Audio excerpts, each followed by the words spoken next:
செய்தியை பார்க்கிறோம். சிவகங்கையில் பேனர் வைப்பது தொடர்பாக இரு சமூகத்தினரிடையே மோதல் ஏற்பட்டதன் எதிரொலியாக போலீசார் அங்கே குவிக்கப்பட்டிருக்கிறார்கள். தொடர்ந்து அப்பகுதியில் பதற்றமான சூழல் நிலவி வருகிறது. கூடுதல் விவரங்களோடு இணைகிறார் செய்தியாளர் பூபேஷ் சந்திரன். பூபேஷ் சந்திரன், கள தகவல்கள். வணக்கம். சிவகங்கை மாவட்டம் இளமனூர் பகுதியில அந்த பிளக்ஸ் போர்டு வைப்பது தொடர்பாக இரு சமூகங்களுக்கிடையே ஏற்பட்ட மோதலின் காரணமாக அந்த பகுதியில் பதற்றமான சூழலானது நிலவுகிறது.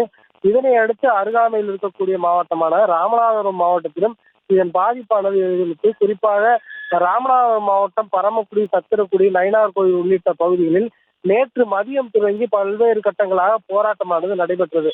குறிப்பாக இந்த போராட்டத்தின் போது இரு தரப்பினரிடையே மோதல் அல்லது தாக்குதல் சம்பவம் ஏற்படாத வண்ணம் ராமநாதபுரம் மாவட்ட காவல்துறை கண்காணிப்பாளர் சந்தீப் தலைமையிலான போலீசார் உடனடியாக சம்பவ இடத்திற்கு விரைந்து சென்று அந்த போராட்டத்தில் ஈடுபட்டவரோடு பேச்சுவார்த்தை நடத்தி அவர்களை அங்கிருந்து கலைந்து செல்வதற்கு முற்பட்டனர். அப்போது அவ்வழியாக வந்த அந்த கார்களின் மீது சில மர்ம நபர்கள் கல்வீசி தாக்கியதை அடுத்து இந்த சம்பவத்தில் 8 பேரை இதுவரை கைது செய்திருப்பதாக காவல்துறை தரப்பில் தெரிவிக்கப்பட்டுள்ளது. மேலும் பதற்றம் ஏற்படாத விதமாகவும் இந்த பகுதியை அமைதியான சூழல் நிலவுவதற்காகவும் அந்த பகுதியில் ஸ்ட்ரைக்கிங் போஸ்ட், அது போல போராட்டத்தை தடுக்கும் விதமாக அந்த வஜ்ரா வாகனம் கூட வரவழைக்கப்பட்டு சத்திரக்குடி பகுதியில் ஏராளமான போலீசார் குவிக்கப்பட்டுள்ளனர். மேலும் ராமநாதபுரம் மாவட்டத்தின் பல்வேறு பகுதிகளில் இருக்கக்கூடிய மக்களிடையே அந்த சமூக பதற்றத்தை ஏற்படுத்தும் விதமாக சிலர் சமூக வலைதளங்களில் தவறான கருத்துக்களை தொடர்ந்து அவதூறாக பரப்பியுள்ளதால் இது போன்ற அவதூறுகளை பரப்புவோர் மீது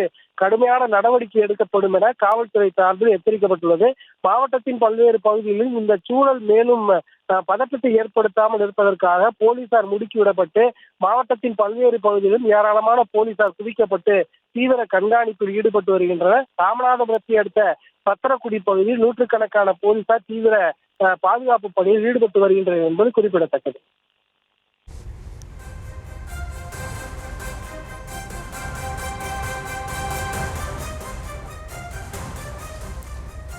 விவரங்களுக்கு நன்றி பூபேஷ் சந்திரன்.